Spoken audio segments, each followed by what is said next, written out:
الحمد لله رب العالمين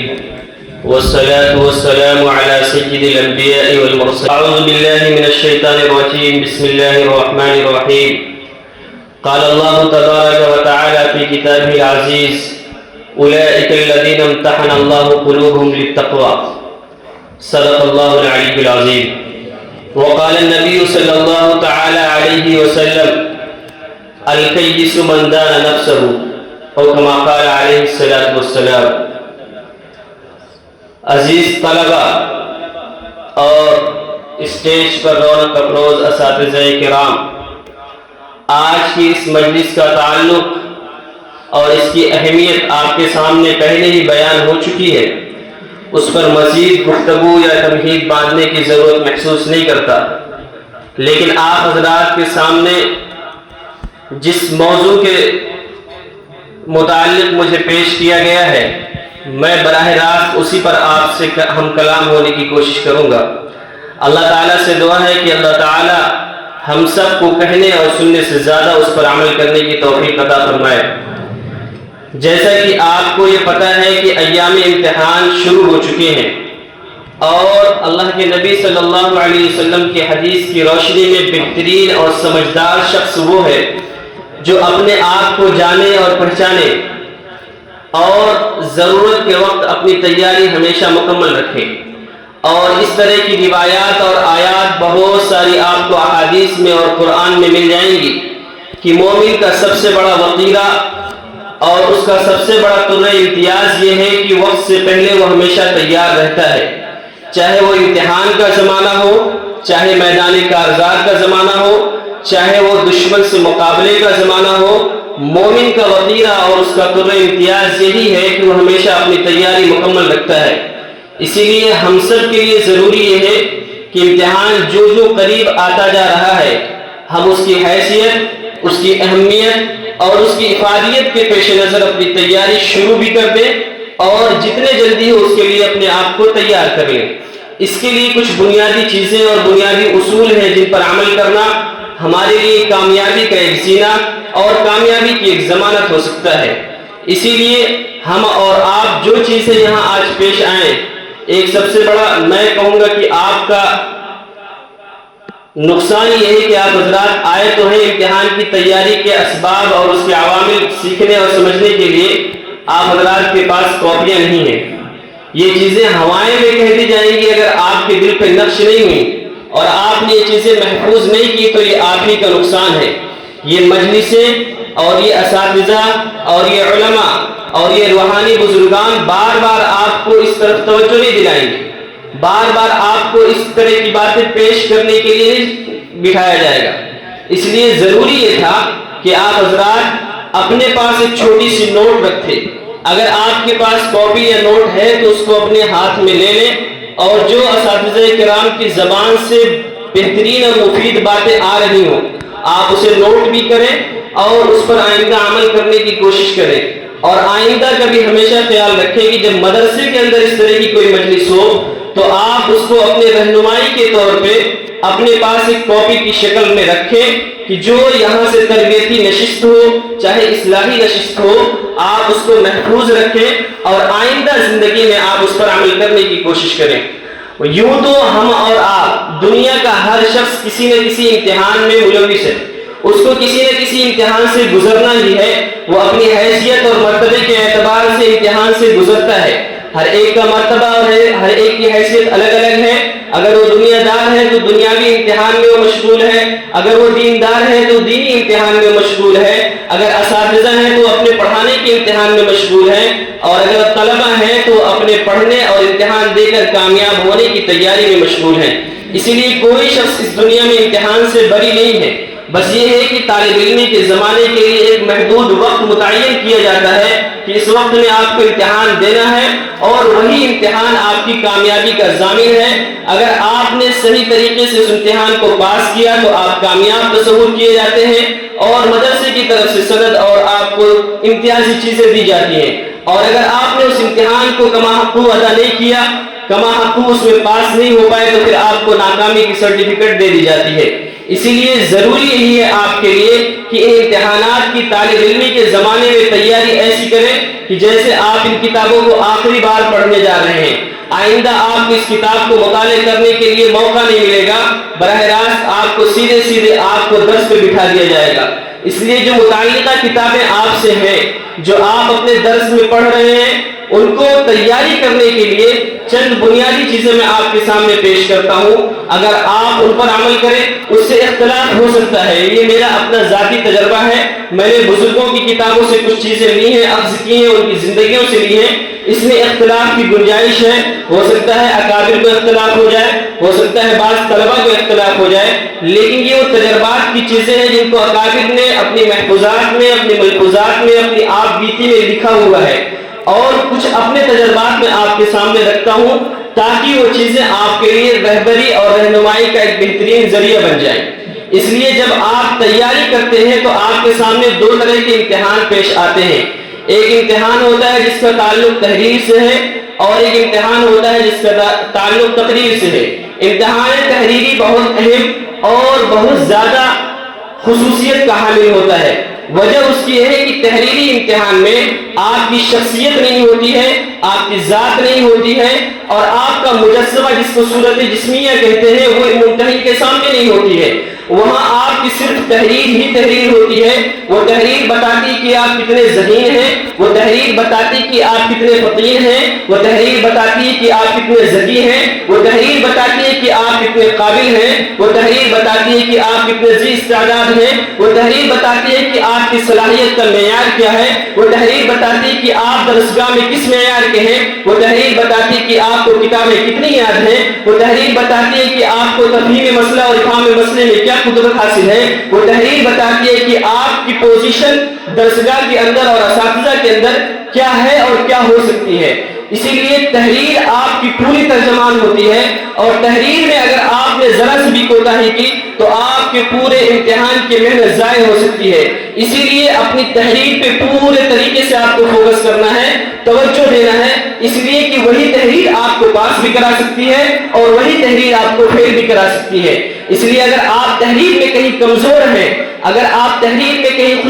خوشنویس نہیں ہیں، اگر آپ تحریر میں کہیں غلط املا لکھتے ہیں، تو ان تمام چیزوں پہ آپ کو محنت کرنی ہوگی۔ فارسی کا ایک بہت مشہور شعر ہے، آپ نے سنا بھی ہوگا، فارسی میں کہاوت ہے کہ گر ہمیں خواہی خوشنویس می نویس و می نویس و می نویس۔ اگر آپ اچھی تحریر والے ہونا چاہتے ہیں، آپ چاہتے ہیں کہ آپ کی تحریر بہت اچھی ہو، آپ چاہتے ہیں کہ آپ کی تحریر میں وہ سارے انداز و بیان آ جائیں، تو اس کا صرف ایک ہی طریقہ ہے کہ آپ بس لکھتے رہیے، لکھتے رہیے، لکھتے رہیے، اس کے علاوہ آپ کے پاس کوئی چارہ نہیں ہے، ایسا کوئی نقطہ اور ایسی کوئی مشق نہیں ہے کہ آپ ایک دن کریں اور وہ تحریر آپ کی غلام بن جائے۔ اسی لیے تحریر پہ آپ کو ہمہ توجہ دینے کی ضرورت ہے، خاص طور سے وہ طلبہ جن کا امتحان ہی تحریری ہوتا ہے، تقریری کوئی امتحان نہیں ہوتا، جیسے کہ علیا کے طلبہ ہوتے ہیں، ان کے یہاں صرف تحریری امتحان ہوتے ہیں۔ اسی لیے آپ تحریر پر پوری توجہ دیں، اپنی تحریر کو صحیح کرنے کی کوشش کریں،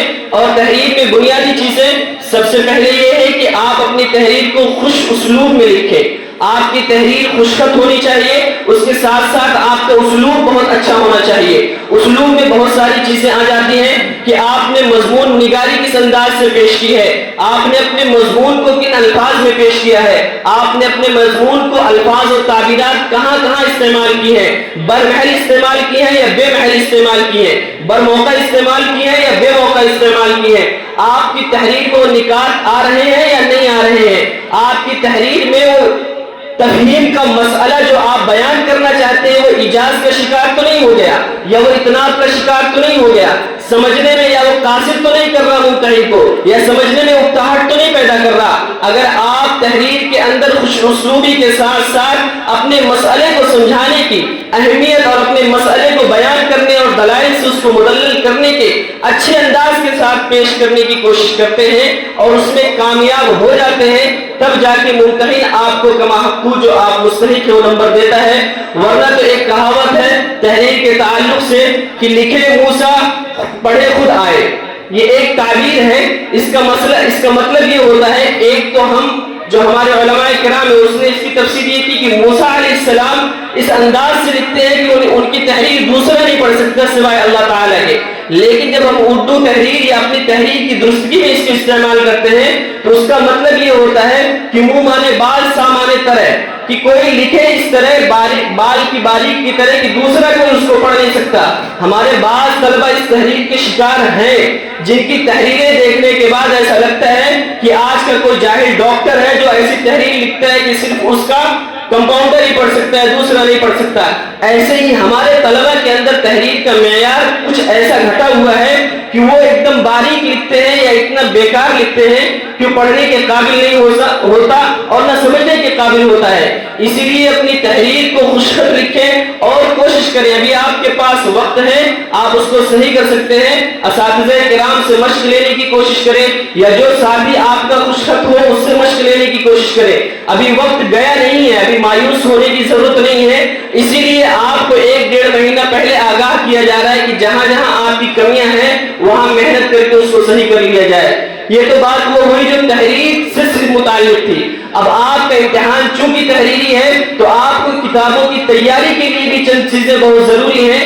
آپ کی کتابوں میں آپ کو دیکھ کے کوئی مسئلہ وہاں سمجھانے کی نہیں ہوتی ہے. وہاں آپ کو صرف اور صرف چند عبارتیں دے دی جائیں گی. اس عبارت کو آپ کو توضیح بھی کرنی ہے، اس کا ترجمہ بھی کرنا ہے، اس پر اعراب بھی لگانا ہے، اور ساتھ ساتھ اگر آپ علیہ کے طلبہ ہیں تو آپ کو دلیلیں بھی دینی ہے، اپنا مسلک بھی سمجھانا ہے. اسی لیے ہر کتاب پہ جو وہ مسائل ہیں جہاں اختلاف ہوتا ہے اور جہاں اختلاف ہو سکتا ہے اور اس اختلاف کے ساتھ آپ کو دلائل پیش کرنے ہوتے ہیں یا اپنا مسئلہ ثابت کرنا ہوتا ہے، اپنے مسلک کو مدلل کرنا ہوتا ہے، ان جگہوں کو آپ دوران مطالعہ یا دوران تکرار نشان زد کر دیں تاکہ جب آپ امتحان کی تیاری سے گزر رہے ہوں تو آپ ان مقامات کو آخری ایام میں بھی اور دوران تکرار بھی اس کو بار بار دہرائیں اور اس کو ازبر کرنے کی کوشش کریں. اس لیے علیہ کے طلبہ جن کا صرف تحریری امتحان ہے وہ اپنی کتابوں کی تیاری کرتے وقت ان چیزوں کا ضرور خیال کریں کہ جب وہ کتاب نکال رہے ہوں تو وہ ان مقامات کو نشان زد کر دیں جو بہت مشکل ہیں. اور تیاری کرتے وقت سب سے آسان طریقہ یہ ہوتا ہے کہ آپ تمام کتابوں کے نصاب کو مکمل کر لیں. نصاب کو مکمل کرنے کا مطلب یہ ہے کہ اس کی حد بندی کر لی جائے. آپ کو معلوم ہو کہ آپ کس کتاب کا کتنا امتحان دینے جا رہے ہیں، آپ کو یہ معلوم ہو کہ آپ کو کتنی کتاب نکالنی ہے کتنی نہیں نکالنی ہے. اس کے ساتھ ساتھ آپ پھر ان کتابوں میں غور کریں کہ جو کتاب سب سے سہل اور آسان ہے اس کو سر دست نکال لیں. 1-2 دن کے اندر اس کتاب کو نکال کے آپ فارغ ہو جائیں. مشکل کتابوں کو بعد میں نکالنے کی کوشش کریں، اس لیے کہ یہ ذہن ہے، یہ آزادی مانگتا ہے اور سہولت مانگتا ہے. اگر آپ نے پہلے مشکل کتاب نکالنے کا بوجھ اٹھا لیا اور ذہن تھک گیا، وہ نکالنے سے قاصر ہے، تو وہ جو آسان کتاب تھی وہ بھی آپ کی رہ جائے گی اور یہ مشکل کتاب تو پھنسی گئی ہے. اسی لیے سب سے پہلے آپ اس ذہن کو یہ بتائیں کہ ہم نے ایک کتاب نکال لی جو سب سے آسان ہے. اب آسان کتاب کے نکالنے کا وقت کیا ہونا چاہیے؟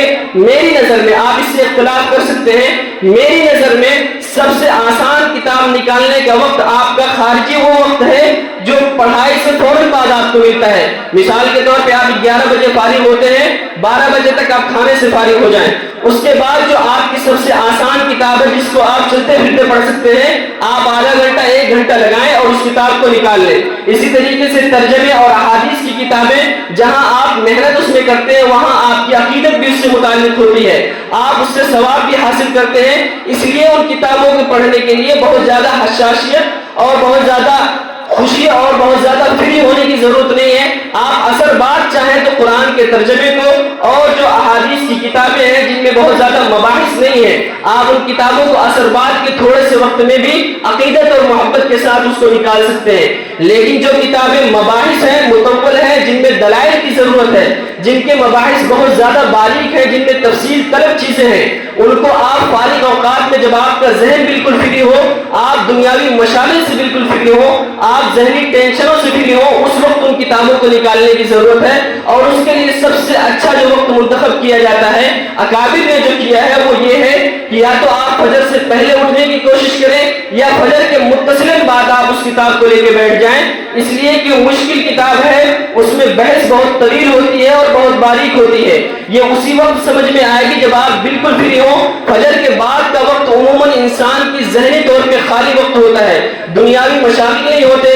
دوستوں کی کثرت نہیں ہوتی، کھانے پینے کا کوئی ایسا نظام اس وقت نہیں بنا ہوتا ہے کہ جس میں انسان مصروف ہو، اس لیے یہ وقت انسان کا سب سے فری وقت ہوتا ہے اور سب سے اچھا اور ذہنی طور پہ سب سے مضبوط وقت ہوتا ہے۔ اس وقت میں جو چیزیں پڑھی جاتی ہیں وہ بہت دیر پا ہوتی ہیں، اسی لیے جو مشکل کتابیں ہیں آپ ان کو ترتیب میں فجر بعد یا فجر کے پہلے کا وقت رکھیں، یا اسی طریقے سے مغرب بعد یا عشاء بعد کا وقت رکھیں جو مطالعے کا وقت ہوتا ہے۔ اور مزید اس میں ایک چیز اور ایڈ کر لیں کہ جو ساتھی تکرار کراتے ہیں وہ صرف اسی دن کے مطالعے پر اکتفا کر کے تکرار نہ کرائیں، اس لیے کہ اگر آپ نے صرف اسی دن کے مطالعے پہ تکرار کرانی شروع کر دی تو کبھی ایسا ہوتا ہے کہ طبیعت میں اکتاہٹ نہیں ہوتی ہے، خوشی ہوتی ہے اور انسان کا دل لگا ہوا ہوتا ہے، آپ نے مطالعہ 4 لائن کا کیا ہے، آدھے صفحے کے کیا ہے اور طبیعت چاہتی ہے کہ بھی اور پڑھا جائے، آگے مطالعہ نہیں ہے تو پھر آپ آگے تکرار نہیں کرا سکتے۔ اس لیے جو ساتھی تکرار کرا رہے ہو ان کے لیے ضروری یہ ہے کہ وہ تقریباً آدھی کتاب مطالعہ کرنے کے بعد تکرار شروع کرائیں، تاکہ جب تکرار میں بیٹھے تو اس کی برکت بھی آپ کو محسوس ہوگی اور وہ حد بندی جو آپ کے تکرار کی آدھے صفحے کی وہ کم ہو جائے گی۔ آگے آپ چونکہ ابھی ایام چل رہے ہیں درس کے، اس میں آپ 2 چیزیں کر لیں۔ ایک چیز وہ کہ جو آسان کتاب ہے اس کو جمعہ اور جمعرات کے ایام میں رکھ لیں، کہ جو آسان کتابیں ہیں ہم جمعرات یا جمعہ میں اس کو نکالیں گے، اور جو مشکل کتابیں ہیں ان کی باقاعدہ ایک حد بندی کے ساتھ ساتھ ایام کے اعتبار سے ہر روز کے اعتبار سے آپ اس کو 1 صفحہ 2 صفحہ پر تقسیم کر لیں، تاکہ جب اسباق بند ہونے لگے تو یہ کتابیں کچھ نکل چکی ہوں گی اور کچھ باقی ہوں گی۔ کبھی کبھی دوران تکرار یا دوران مطالعہ ایسی چیزیں آتی ہیں جو مشکل ہوتی ہیں، حل نہیں ہوتی، یا تو ذہن تھک چکا ہوتا ہے یا وہ بحث اتنی باریک ہوتی ہے کہ سمجھ میں نہیں آتی، تو آپ اپنا وقت بچانے کے لیے اس کو نشان زد کر دیں اور اس کو وہیں چھوڑ دیں، اس کو فوراً اس کو حل کرنے کی کوشش نہ کریں، کیونکہ ابھی ذہن قبول نہیں کر رہا، اس وقت آپ اس کو چھوڑ دیں اور آگے کا مسئلہ حل کرنے کی کوشش کریں۔ جب آپ فری ہو یا آپ کو کوئی ایسا ساتھی ہو جو اس کو سمجھا سکتا ہو تو آپ اس کی طرف رجوع کر لیں، یا اگر آپ کے اساتذہ وہاں موجود ہیں یا بعد میں مل سکتے ہیں آپ ان کی طرف فرصت کے وقت میں جا کے رجوع کر لیں، یہ بحث آپ کو بہت آسانی سے حل ہو سکتی ہے۔ ورنہ بعض دفعہ ایسا ہی ہوتا ہے کہ بہت مشکل مسئلہ ہے، ہم حل کرنے کی کوشش کرتے ہیں، ذہن تھک چکا ہے، دوسری الجھنیں آ چکی ہیں ذہن میں، وہ مسئلہ حل نہیں ہوتا۔ جو ہم 1 صفحہ 5 منٹ میں پڑھ رہے تھے اس 1 صفحے کو پڑھنے کے لیے ہمیں 1 گھنٹہ لگتا ہے، اسی لیے اس 1 گھنٹے کو بچانے کے لیے اس کو وہی نشان لگا کے چھوڑ دیں، یا وہاں حاشیہ لکھ دیں کہ اس کو بعد میں مطالعہ کرنا ہے، اس طرح کا کوئی نشان لگا کے چھوڑ دیں۔ جب وقت ملے یا آپ فارغ ہو یا ذہن آپ کا تیار ہو مطالعے کے لیے، اس وقت اس کو مطالعہ کرنے کی کوشش کریں۔ اس کے آگے آتے ہیں تقریری امتحان پہ۔ تقریری امتحان میں 2 طرح کی کتابیں ہوتی ہیں، ایک وہ کتاب جو آپ کو کتاب لے کے ممتحن کے سامنے جانا ہے اور عبارت دیکھ کے پڑھنی ہے، وہ کتابیں ہیں، اور ایک وہ کتابیں ہوتی ہیں جو آپ کو زبانی سنانی ہوتی ہیں، جیسے نحوید ہے، صرف کی کتابیں ہیں، میزان وغیرہ، یہ کتابیں ممتحن اپنے ہاتھ میں لیتا ہے، آپ کو صرف بتانا ہوتا ہے۔ دونوں کتابوں کی تیاری بالکل مختلف ہے۔ آپ جن کتابوں کی تکرار کرتے ہیں، جن کتابوں کو دیکھ کے آپ کو امتحان دینا ہے، اس میں آپ کو تو عبارت بھی کرنی ہے، ترجمہ بھی کرنا ہے اور اس کا مطلب بھی سمجھانا ہے، اور جو کتابیں آپ کو زبانی دینی ہے اس میں آپ کو ممتحن سوال کرے گا اور آپ کو صرف جواب دینا ہوتا ہے۔ اس لیے جب تکرار ان کتابوں کا ہو جن کو دیکھ کے آپ کو تیاری کرنی ہے تو وہاں آپ حاشیے کا استعمال کریں پینسل کے ساتھ۔ حاشیے کا استعمال کرنے کے مطلب بعض نقطے ایسے استاد بیان کر جاتا ہے جو آپ کو شروحات میں نہیں ملتے اور وہ نقطہ پورے مسئلے کا حل ہوتا ہے۔ اس لیے جب دوران درس ایسی کوئی بات آئے جس کی طرف استاد اشارہ کرے کہ یہ بہت اہم بات ہے، اسے نوٹ کر لیں، تو آپ حاشیے پہ پینسل سے اس کو نوٹ کر دیں۔ جب آپ تکرار میں بیٹھیں گے تو وہ چیزیں آپ کو فائدہ دیں گی۔ اسی طریقے سے تقریری امتحان کی یہ جو کتابیں ہیں جو آپ کو ممتحن کے سامنے لے کے دینا ہے، سامنے لے جا کے آپ دیں گے، وہاں آپ کو کسی بھی کتاب میں کجی نہیں ہونی چاہیے اور کوئی کتاب کچی نہیں ہونی چاہیے، اس لیے کہ ممتحن کو یہ پتا ہے کہ کون سے مباحث مشکل ہیں اور کون سے آسان ہیں، وہ ایک تو آسان بھی پوچھے گا اور ایک تو مشکل بھی پوچھے گا۔ اس لیے آپ کو ان کتابوں کو، چونکہ ان کے نصاب بہت لمبے نہیں ہیں، ان کے نصاب بہت مختصر ہیں، آپ کوشش یہ کریں۔ حضرت شیخ الادب حضرت مولانا اعجاز علی رحمۃ اللہ علیہ کا ایک بہت مشہور قصہ ہے، انہوں نے اپنے خادم سے ایک دن پوچھا کہ بھائی کنز پڑھتے ہوئے بتاؤ کتنی مرتبہ آپ نے اس کو نکالا ہے، امتحان کا زمانہ چل رہا ہے، محنت چل رہی ہے یا نہیں؟ انہوں انہوں نے فرمایا کہ حضرت میں نے 3 بار نکالا ہے۔ حضرت شیخ نے فرمایا کہ واہ بھائی ماشاءاللہ آپ تو بہت محنتی ہیں، آپ نے 3 بار نکال لیا کنز کو، اور ہم جب پڑھتے تھے تو ہم امتحان کے زمانے میں 30 بار نکالا کرتے تھے۔ اسی لیے یہ جو کتابیں آپ کی ہیں ان کو جتنا زیادہ آپ نکال سکتے ہیں، جن کا تقریری یا تحریری امتحان ہو رہا ہے، جتنا زیادہ، 1 بار دور کرنے پہ اکتفا نہیں کر سکتے، 2 بار دور کرنے پہ اکتفا نہیں کر سکتے، کم از کم 3 بار ہونا چاہیے، تب جا کے یہ جو آپ ممتحن کے سامنے جا کے کتابیں لے کے امتحان دیں گے تب جا کے کہیں حل ہو سکتی ہیں۔ تیسری بات، جو تقریری امتحان بغیر کتاب لیے آپ دیتے ہیں، صرف ممتحن آپ سے سوال کرتا ہے، جسے ہم حفظ کہتے ہیں، زبانی امتحان جو ہوتا ہے، اس میں آپ کو تیاری کرنے کے وقت ابھی سے آموختہ روز سنانا ہوتا ہے۔ اگر آپ نے آموختہ سنانا بند کر دیا تو کتاب آپ کے ہاتھ سے نکل گئی، اب آپ اس پر قدرت حاصل نہیں کر سکتے۔ اس لیے ابھی سے اپنے کسی ساتھی کا انتخاب کریں اور آموختہ کا ایک نصاب بنائیں کہ ہفتے میں جتنے اسباق ہوئے ہیں، یعنی کتاب جتنی آپ کو پڑھائی گئی ہے، ہفتے کے اندر پورا آپ آموختہ میں تھوڑا کر کے اس کو سنا لے جائیں۔ اور مزید یہ کہ جمعرات یا جمعے کے دن کسی ایک ساتھی کو منتخب کریں اور جو پچھلا پورا کتاب کا ہوا ہے، جو آپ نے پورے ہفتے سنایا ہے، اس کو آپ مکمل طور پہ بیٹھک میں سنائیں، اس لیے کہ یہ کتابیں زبانی ہوتی ہیں، آپ کو کچھ پتہ نہیں کہاں سے پوچھ لیا جائے، اس وقت ذہن حاضر ہو نہ ہو، اس لیے اگر وہ زبان پہ زد ہوں گی تو پھر اگر آپ کا ذہن بھی نہ کام کرے تو زبان اس کو ادا کرنا شروع کر دیتی ہے۔ اسی لیے آموختہ کے ساتھ ساتھ ہفتے میں 1 بار اس کا دور ضرور نکالیں۔ مزید جب آپ اس دور سے گزر جائیں تو اس کے ساتھ ساتھ آپ ایک کام اور کریں کہ اپنے جس ساتھی کو آپ آموختہ سناتے ہیں، جس کے ساتھ آپ پچھلا سناتے ہیں، آپ اس کو اس کام کے لیے بھی مکلف بنائیں کہ سوالات بنائیں اسی سبق کا، اور سوالات کی شکل میں آپ سے سوال کریں۔ جب آپ کو پچھلا یاد ہوگا تو آپ سوال کا جواب بھی دینے پر قدرت حاصل کر لے جائیں گے۔ اگر پچھلا یاد نہ ہو، دور نہ نکلا ہو، تو یہ سوال کا مرحلہ حل نہیں ہوتا۔ لیکن جب آپ پچھلا یاد کر چکے ہیں، آپ نے دور کر لیا ہے، تو اب آپ آخری مرحلے میں آ کے سوال و جواب کی شکل میں اپنی کتاب کو حل کرنے کی کوشش کریں۔ اس سے آپ کو سوال حل کرنے کا ملکہ بھی آ جائے گا، اور ممتحن جو سوال کرتا ہے ہو سکتا ہے کہ وہ سوال آپ کے ساتھی نے بھی کر لیا ہو۔ اور آخری ایام میں جیسے کہ اساتذہ کا عام رواج ہے کہ جب اسباق ختم ہونے لگتے ہیں تو استاد اپنی طرف سے کچھ سوالات نوٹ کر کے طلبہ کو دے دیتا ہے کہ اس طرح کے سوالات آتے ہیں، اسے بھی آپ اپنے لیے قیمتی تحفہ سمجھے کہ ایک استاد آپ کو اس طرح کے سوالات زبانی کتابوں میں بنا کے دے رہا ہے، اس لیے کہ اسے اندازہ ہے کہ ایک ممتحن کیا پوچھے گا اور کیا نہیں پوچھے گا۔ مذاکرے کے تعلق سے، مذاکرہ اگر آپ کر رہے ہیں تو آپ اپنے وقت کو بالکل تقسیم کر لیں۔ آپ کے پاس تیاری کرنے کے لیے جو وقت ہے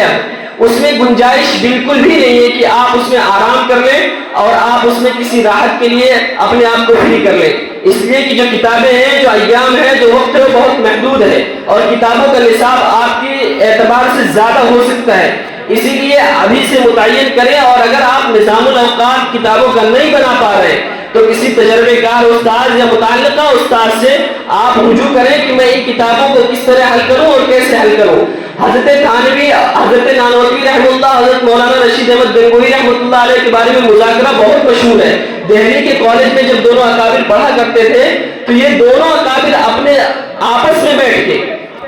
بیٹھ کے بعض دفعہ اتنی باریک بحثیں شروع ہو جاتی تھی کہ لوگوں کا مجمع جمع ہو جاتا تھا اور استاد خود ان کا سنا کرتا تھا۔ بعض دفعہ تو استاد نے یہ فیصلہ کرتے ہوئے کہا کہ نانوتوی بہت ہوشیار آدمی ہے لیکن مسئلے میں صحیح رائے گنگوہی کی ہے، نانوتوی قابو میں نہیں آتا۔ اسی طریقے سے حضرت امام اعظم ابو حنیفہ رحمۃ اللہ علیہ، وہ اپنے شاگردوں کے ساتھ، امام ابو یوسف، امام محمد اور دیگر جو شاگردان ہوتے تھے، ان کے ساتھ بیٹھ کے مسائل پہ طلبہ کو خود بخود مذاکرے کی دعوت دیتے تھے کہ اس مسئلے پہ تمہاری کیا رائے ہے، اس مسئلے پہ تمہاری کیا رائے ہے۔ اسی طریقے سے جو ساتھی تکرار کراتے ہیں یا کرتے ہیں وہ صرف خاموش ہو کر نہ بیٹھے، اگر کوئی مسئلہ ان کو سمجھ میں نہیں آتا ہے یا دوران تکرار کوئی چیز ان کے ذہن میں آ رہی ہے تو پھر اس کو وہ وہاں پیش کریں، ہو سکتا ہے کہ وہ مسئلے کا حل بھی ہو یا آگے مسئلے کے لیے ان کو نکات کام آ جائیں۔ اس لیے خاموش بیٹھ کے صرف تکرار سننا کافی نہیں ہے۔ میں انہی چند باتوں پر اپنی بات ختم کرتا ہوں، انشاءاللہ مزید باتیں اکابر کی طرف سے آئیں گی۔ اللہ تعالی ہم سب کو عمل کرنے کی توفیق عطا فرمائے۔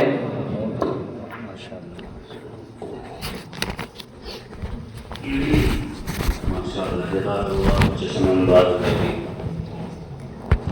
وقت اگرچہ بہت الذي علم